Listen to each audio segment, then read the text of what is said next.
The Vaccination Situation, presented by Danica Foglio, Ursula Knight, and Donald Smith. The Health Services Authority, or HSA, of the Cayman Islands is far and away the largest provider of healthcare services in the country.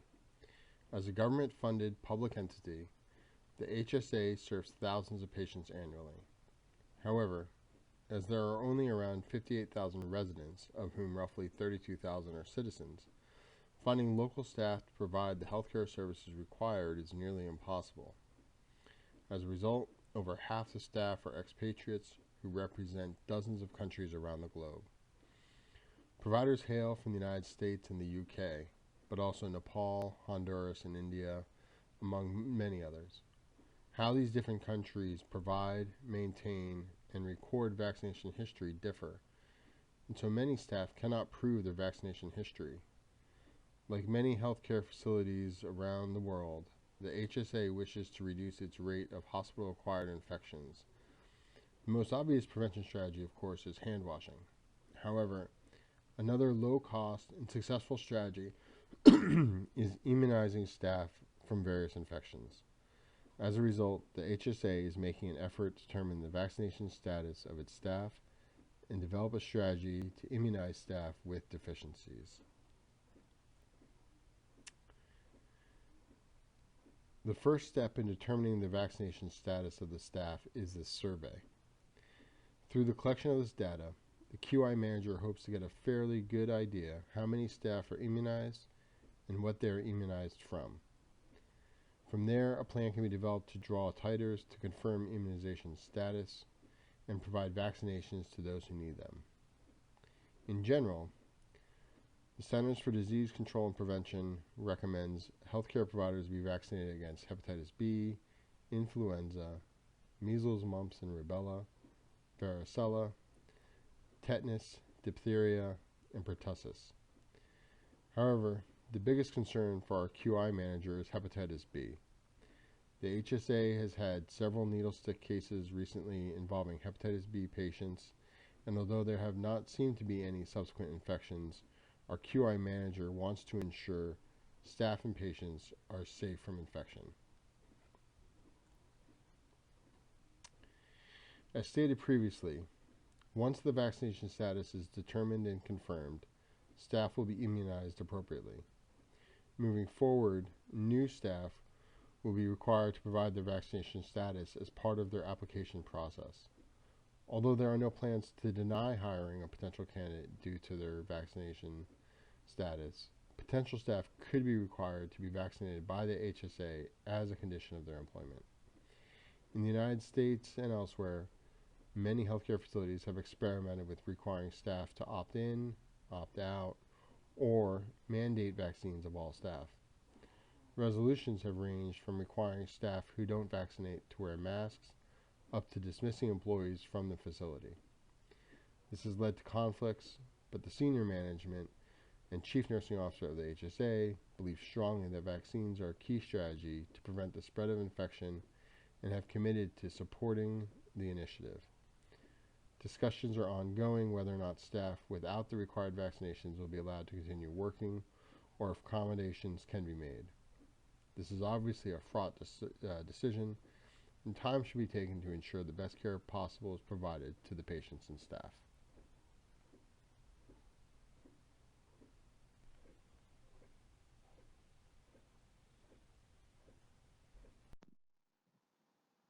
When considering who the correct stakeholders are involved, whether it is in the Cayman Islands or elsewhere, we must understand who the vaccinations affect. Does it affect the organization? Does it affect the staff that work at this healthcare organization, the patients who are treated there, and the community? The community is at large because we are the ones that provide the service to them. So not vaccinating the staff and the employers can affect them long term. We also need to understand the public health interventions that are needed to assist in the control of any preventable disease, which is why we need the ongoing education from the stakeholders and to the stakeholders by making sure the proper people are involved. Also understanding the influence that the World Health Organization has will not just be an impact on your healthcare organization, but also those across the world. Implementing any project is always difficult because it requires a change in behavior, especially when it involves staff that want to just come to work and provide the care that is needed. Oftentimes, this is because the staff are not fully educated on the importance of vaccinations or immunizations for healthcare workers. Think about it. We are there to provide the care and provide the treatment. We're not there to be treatment. Sometimes there has been poor response from delivery of emails through the Occupational Health Department when attempting to implement this program. And often that is because staff are not educated of the ongoing project that's being presented. Some of the reasons that this implementation can be difficult is because we may not have the necessary resources available to the staff on the units. One example is to have nurse educators on the unit, someone to go around and explain to the staff why these things are happening. Also having mandatory attestations with understanding, whether it's online or a sign-in. As mentioned earlier, employment status can also relate to this, meaning you may not be able to work at this institution if you do not get these vaccinations. Also understanding ongoing implementation to reach and identify target audiences. That may mean those hired within the last 3 months may not need this because maybe this was already implemented for new hires. Also making sure that there's an employee database, making sure that we can keep track of things in case they transfer, in case they come back, in case we just need this information to keep the project implemented. You also need the support of the public health department so that staff there can understand the importance and the goals that you're trying to reach. It's also good to communicate to staff who work various shifts that the vaccines are free.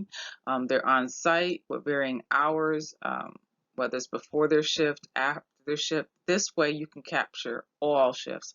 You also need some administration accountability. Management also needs to be involved and have the buy-in to make sure that staff are held accountable. And then for those who cannot receive the actual vaccinations, there should be declination forms or educational flyers about support for implementation. When asking who else could have or should have been included, all departments who work in a healthcare institution and staff who provide direct care is the initial implementation of vaccinations for staff. At some point, it's people who provide direct care, but at some point they want all hospital staff. It should be policy and protocol for all new hires. As I mentioned in the previous slide, and having that database for those staff that come or go or travelers, you'll be able to keep records of all this. One example of this is for QI department that has recently come up is the ongoing occurrences of the measles, people being diagnosed with the measles. So it has been shown that staff who may not have presented all their records, or staff who may not have who have been hired so long ago that the databases that we're using, we can't always understand what was implemented or what information has come into contact with the database. So we're asking all staff to just provide proof. But again, this comes with some resistance because staff don't always understand why they're being asked after all the years of employment of proof of immunization. I mean, how long ago did you get immunized? And now you're being asked to provide proof, which is why we're asking to draw the titers, possibly have the second vaccination, which has been proven to ward off even more occurrences of the measles. When we ask again who else should have been included, your local, your state, your federal health department, possibly the CDC, because they can always provide great resources and feedback for the staff. And this also will increase the awareness and education for staff, also for better planning. One example of a QI project which was implemented in as far as vaccinations is influenza. A lot of healthcare organizations will not allow you to continue employment if you do not have documentation of your influenza on a yearly basis, and it's normally within a time frame. The time frame is normally given from September all the way to the end of December, and within that time, the implementation requires that there be verbal warnings from administration and management just to keep them abreast. Multiple emails, there's flyers, there's signs, they're posted all over healthcare organizations. But again, also in regards to who should have been included, we need to provide data to the staff on the frequency of occurrences of these certain preventable diseases. When implementing a project like this, we need to make sure we have professionals who know the importance of implementing a quality improvement project. Saying this means that we need to have people in place that know how to get the project up and going, because we can provide all this information and do all these tasks to get staff involvement or to get staff compliance, but if we don't have the right measures and the right people in place, the implementation can fail.